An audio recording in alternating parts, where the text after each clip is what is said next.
안녕하십니까, 권자입니다. 지난 시간에는 호메틱스 박스 R 4K 플러스의 스펙과 언박싱 그리고 외관에 관해서 살펴봤었죠. 이번 시간에는 박스 R 4K 플러스의 메뉴 약간 살펴보고 장단점을 살펴보도록 하겠습니다. 메뉴 살펴보기 전에 먼저 지난 시간에 이어서 리모컨 얘기 조금 더 해야 되겠습니다. 제가 지난 시간에 핫키 얘기를 하면서 왜 아마존 프라임만 있고 디즈니 플러스가 없을까 좀 아쉽다 라고 말씀을 드렸잖아요. 그런데 비드예스 바라 님이 꿀팁을 알려주셨어요. 여기 리모컨에 보면 홈 버튼 바로 오른쪽에 TV 모양의 버튼이 있거든요. 이게 원래는 구글 라이브 TV 버튼이에요. 우리나라에서는 서비스가 되지 않기 때문에 기존의 호메틱스 박스 Q에서는 아무런 기능을 하지 않던 버튼이었는데 요게 요번에 박스 R4K 플러스에서 디즈니 플러스 바로 거기 버튼으로 바뀌었답니다. 진짜? 싶어가지고 한번 봤는데 진짜 되더라고요. 그래서 디즈니 플러스를 굳이 핫키로 설정을 안 해도 이 TV 버튼을 누르면 디즈니 플러스로 바로 갈 수 있다라는 꿀팁을 알려주셨습니다. BTS 바라님 정말로 감사드립니다. 그래서 저는 아주 편한 마음으로 로켓 모양의 핫키 버튼을 제가 가입하고 있는 쿠팡 플레이 서비스로 연동을 할 수가 있게 되었습니다. 이제 깔끔하네요. 자, 그럼 이제 가벼운 마음으로 메뉴 얘기를 한번 해볼까요? 호메틱스 박스 R 4K 플러스의 메뉴는 사실은 딱히 볼 건 없습니다. 아주 전형적이고 일반적인 안드로이드 TV OS의 모습 그대로죠. 하지만 그 메뉴들 중에서 좀 유심히 살펴봐야 할 메뉴가 두 가지가 있습니다. 어떻게 보면 호메틱스 박스 R 4K 플러스만의 강점이라고 할 수가 있겠죠. 그 첫 번째는 바로 호메틱스 박스 R 4K 플러스를 무선 공유기처럼 쓸 수 있는 메뉴입니다. 일단 유선 랜 케이블을 호메틱스 박스 Q의 뒷면에 있는 이더넷 포트에다가 꽂아줍니다. 그리고 나서 이제 박스 R4K 플러스의 메뉴로 들어가 보는 거죠. 자, 여기 네트워크 및 인터넷 여기 보시면 이더넷에 연결됨이라고 쓰여 있죠. 이 메뉴 안으로 한번 들어가 보는 겁니다. 그렇게 되면 연결 가능한 네트워크 나와 있는데요. 그 밑에를 좀 살펴보면 휴대용 핫스팟이라고 하는 메뉴가 보입니다. 휴대용 핫스팟은 보통 이 스마트폰에 들어있는 메뉴 아니야? 그렇죠. 보통은 LTE나 5G의 이동통신망을 이용해서 마치 와이파이의 액세스 포인트처럼 활용하는 방식이 휴대용 핫스팟 기능인 거잖아요. 그런데 이 호메틱스 박스 R4K 플러스에서는 유선 랜을 연결을 했을 때 그 유선 랜의 인터넷을 호메틱스 박스 R4K 플러스를 통해서 와이파이의 AP로 쓰는 겁니다.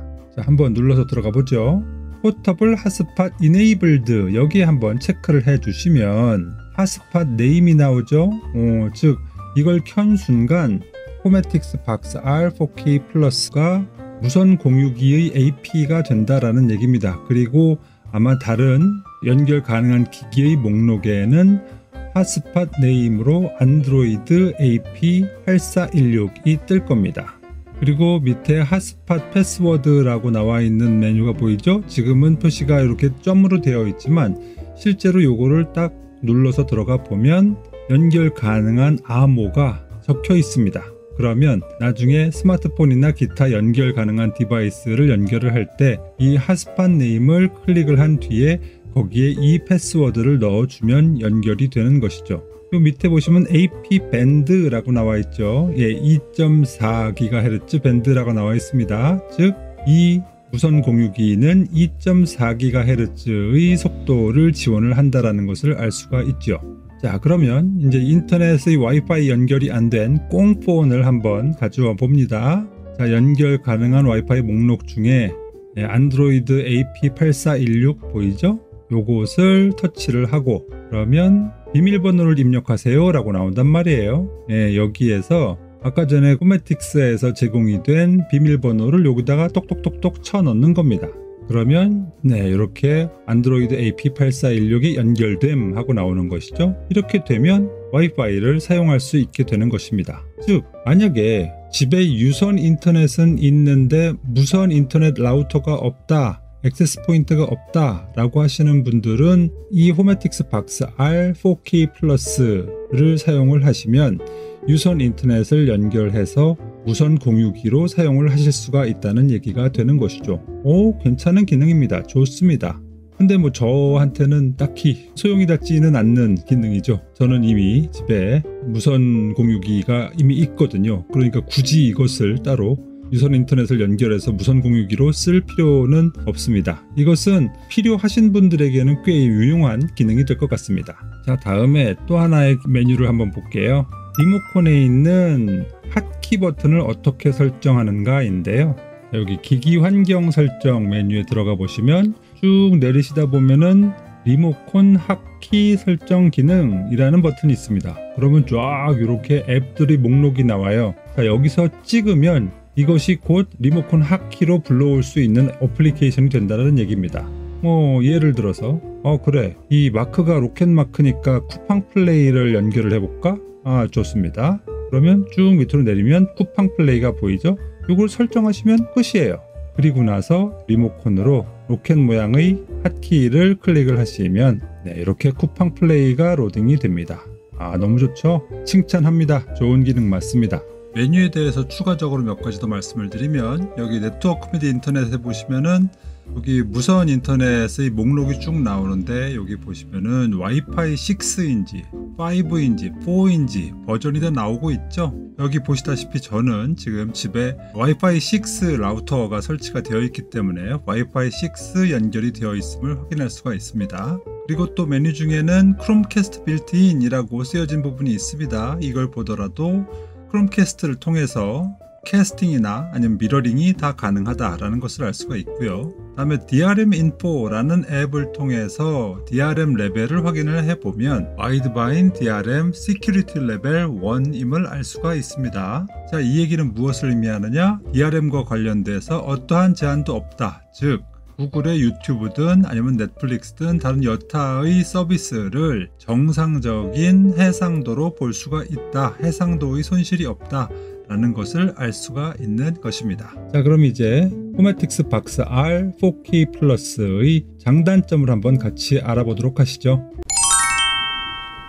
일단 제가 생각하는 호메틱스 박스 R 4K의 메리트는 뭐니 해도 디자인과 스타일입니다. 많이 고급져졌어요. 그리고 예전에 박스 Q는 약간 장난감 같다라는 느낌이 있었지만 호메틱스 박스 R 4K 플러스는 좀 단단해졌는데? 라는 생각이 있어요. 그래서 저는 긍정적으로 아주 생각을 합니다. 두 번째 장점은 이 리모컨의 핫키의 쓰임이 아주 만족스럽습니다. 제가 지난번에 박스 Q 리뷰를 할 적에도 아니 이거 중간에 서비스가 추가가 되면 이거 어떡합니까? 그러면 리모컨을 바꿔야 되나요? 버튼 매퍼라는 프로그램을 사용을 해서 어쨌든 사용은 하고 있습니다만 이런 말씀 드렸잖아요. 그런데 이렇게 사용자가 지정할 수 있는 핫키 버튼을 주어서 활용할 수 있게 만든 점은 아주 칭찬을 합니다. 그리고 세 번째 장점은 스펙이 업그레이드가 되었다는 것이 장점이라고 하겠습니다. 딱 보시면 아시잖아요. 이것저것 전부 다 업그레이드가 됐어요. 특히나 그 중에서도 와이파이 6가 적용이 된 것은 아주 반갑습니다. 802.11ax 표준이 들어왔다는 얘기죠.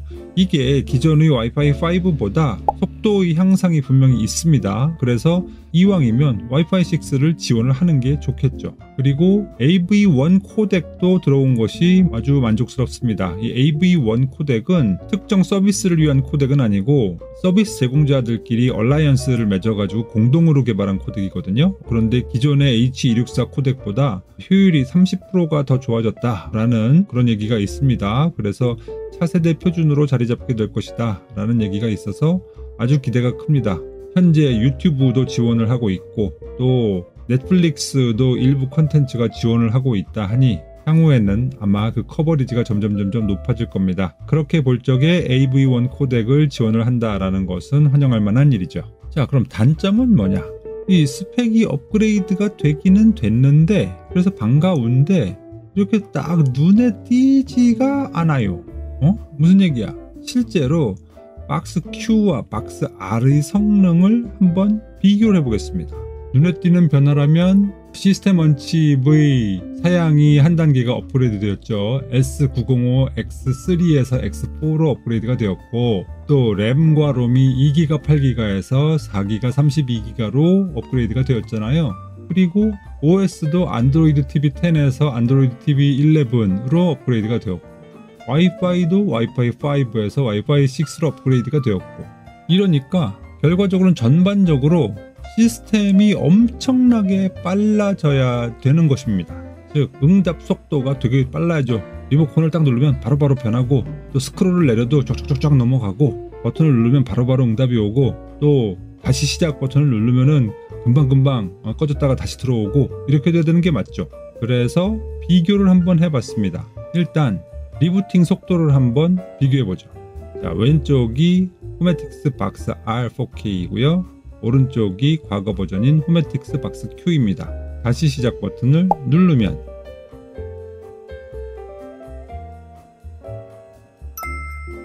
그렇습니다.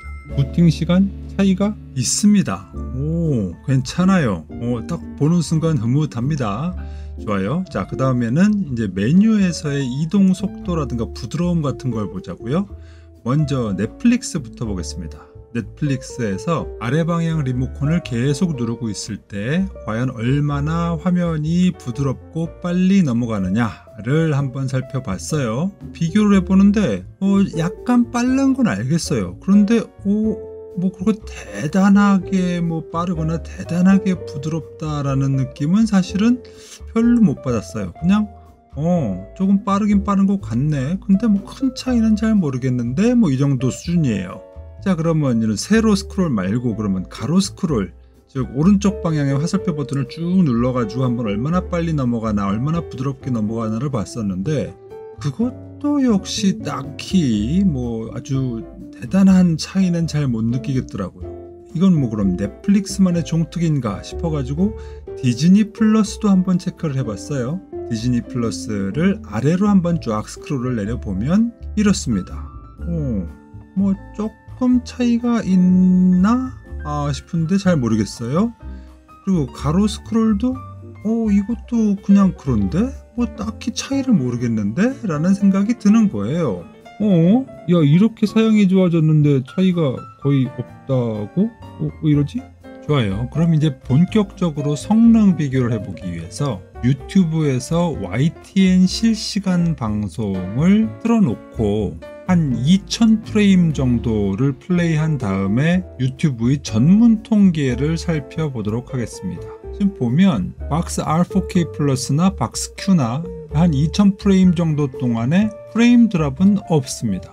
우수하죠. 그리고 코덱은 박스 R4K 플러스가 AVC1 해가지고 AV1 코덱에 쓰인다는 걸 알 수 있고, 박스 Q는 기존의 VP9 코덱이라는 걸 알 수가 있죠. 그리고 커넥션 스피드는 둘 다 좋다고 나옵니다. 다 초록색으로 되어 있죠. 그래서 박스 R4K 플러스가 16610kbps, 또 박스 Q는 27381kbps 이 정도인데, 이거는 그때그때마다 네트워크 사정에 따라 다를 수가 있기 때문에 이걸 객관적인 비교라고 볼 수는 없겠고요.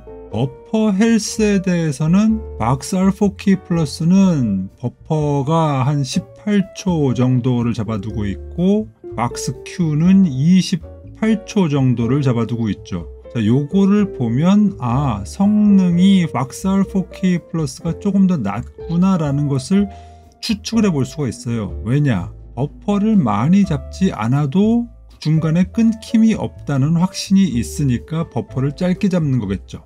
중간에 끊길 우려가 많으면 버퍼를 오래 잡겠죠. 그런 면에서 버퍼 헬스가 박스 R4K 플러스가 짧다라는 면에서는 박스 R 플러스가 성능적으로는 좀 낮다라는 것의 하나의 반증이 아니겠는가라고 생각을 하고요. 라이브 레이턴시의 경우에도 박스 R4K 플러스의 경우에는 23.96, 약 24초의 레이턴시가 있는데, 박스 Q의 경우에는 30초 정도의 레이턴시가 있군요. 이걸 보더라도 전반적으로 박스 R4K 플러스가 성능적으로 우수하다라는 것은 알 수가 있어요. 인정합니다.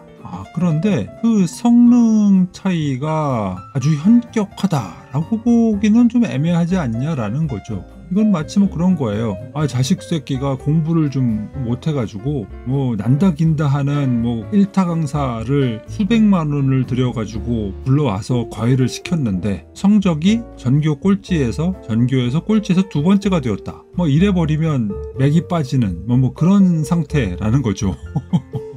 비유가 적당한가 모르겠네. 자, 그럼 궁금하지 않습니까? 왜 이럴까? 도대체 이렇게 좋은 스펙과 이렇게 좋은 업그레이드가 있는 비싼 기계가 왜 과거의 박스큐와 그렇게 아주 눈에 띄게 커다란 차이가 없는 걸까? 이유는 제 생각에는 제가 OTT나 아니면은 이 안드로이드 TV의 헤비 유저가 아니기 때문에 뭔가 부하를 엄청나게 많이 일으키고 뭔가 메모리에다 그득그득 쌓아놓고 앱을 막 게임이고 무슨 앱이고 무거운 것들을 잔뜩 쌓아놔서 메모리에 부하가 생기고 뭐 이런 헤비 유저가 아니기 때문이죠. 그래서 이미 박스큐의 스펙만으로도 커버가 되는 수준의 유저이기 때문에 박스큐의 시스템으로도 문제가 없었다면 당연히 박스 R4K 플러스로도 문제가 없는 거겠죠. 그래서 별 차이가 없는 겁니다. 즉 그 얘기는 만약에 박스큐 사용자분들 중에 USB 메모리나 외장 하드 같은데 파일 하나에 몇십 기가짜리 리먹스 파일 동영상을 재생을 하는 것이 주 용도다 라든가 아니면 ISO 이미지 같은 것들을 에뮬레이팅 해가지고 되게 헤비한 게임을 돌린다든가 이런 것과 마찬가지로 박스큐를 되게 헤비하게 사용을 해가지고 좀 많이 버벅거린다 라는 분들은 박스 R4K 플러스로 바꿔보시면 성능의 향상을 체감하실 여지가 분명히 있다라는 얘기가 되겠죠. 특히나 호메틱스에서는 박스 R4K 플러스용 게임패드까지 출시를 한다고 하거든요. 그래서 박스 R4K 플러스를 이용해서 마치 플레이스테이션이나 아니면은 엑스박스 마냥 물론 그런 애들은 다 좀 전용 게임 툴이니까 뭐 거기에 비할 바는 아니겠지만 그래도 비스무리하게 비슷한 효과를 누리실 수 있지 않을까라는 생각은 듭니다. 어쨌든 현재 상태에서는 저는 뭐 그렇게 뭐 대단한 변화를 못 느끼겠어요. 그리고 두 번째 단점은 우노 플러스가 없어졌다는 겁니다. 우노 플러스는 과거에 제가 박스큐 리뷰에서 딱히 신경 안 씁니다 라고 말씀드린 적이 있죠. 왜? 다 그냥 뭐 쓸데없는 채널들만 있고 그나마 볼만한 채널이 YTN, 연합뉴스 TV, TV조선 채널A, MBN 뭐 이 정도뿐이 없었고 그래서 굳이 내가 따로 우노 플러스를 틀어서 볼 일은 없겠다 싶었고 또 우노 플러스를 이용하기 위해서는 웨이브에 어쨌든 가입은 해야 되겠고 뭐 이렇게 좀 귀찮은 것들이 좀 있었거든요. 그런데 지금 이렇게 출시 이후 1년 반이 좀 넘은 시각에서 보면 박스큐에서 현재 제공하고 있는 채널은 꼴랑 이제 26개밖에 없고 그 중에 반은 홈쇼핑이고 그리고 또 그 중에 상당수는 다 옛날 컨텐츠를 재탕하는 것이고 뉴스 채널도 다 빠지고 실시간 채널은 거의 없는 뭐 이런 상황이다 보니까 사실 우노 플러스의 효용이 거의 없어진 것이나 마찬가지죠. 그래서 빠진 게 좀 아쉽다라는 느낌일 뿐이지 저에게 크게 영향을 주는 사항은 아니었습니다. 그럼 여태까지 말한 건 뭐 단점도 없네. 그렇죠. 업그레이드가 되었는데 업그레이드가 된 효용을 잘 못 느끼겠다. 그럼 사용하는데 불편이 없다는 얘기 아냐? 그렇죠. 우노 플러스가 없어지긴 했지만 뭐 별로 없어져도 큰 상관하지 않는다. 그럼 역시 사용하는데 문제가 없다는 얘기 아냐? 그렇죠. 그럼 뭐가 문제야? 마지막이 가장 커다란 문제죠. 너무 비싸. 예, 너무 비싸요. 자, 박스큐 현재 가격입니다. 99,000원이에요.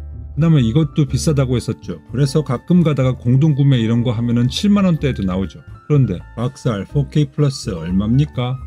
199,000원입니다.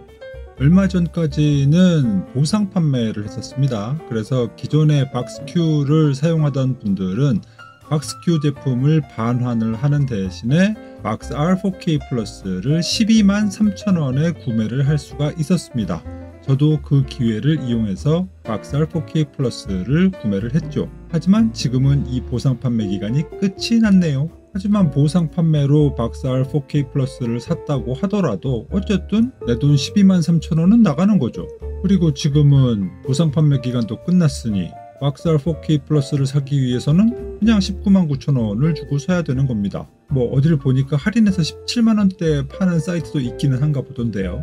근데 저 같은 경우에는 현재 99,000원짜리 박스 Q를 써도 큰 문제가 없었는데 그걸 199,900원을 주고 새로 박스R 4K 플러스를 사야 될까? 잘 모르겠어요. 너무 비싸요.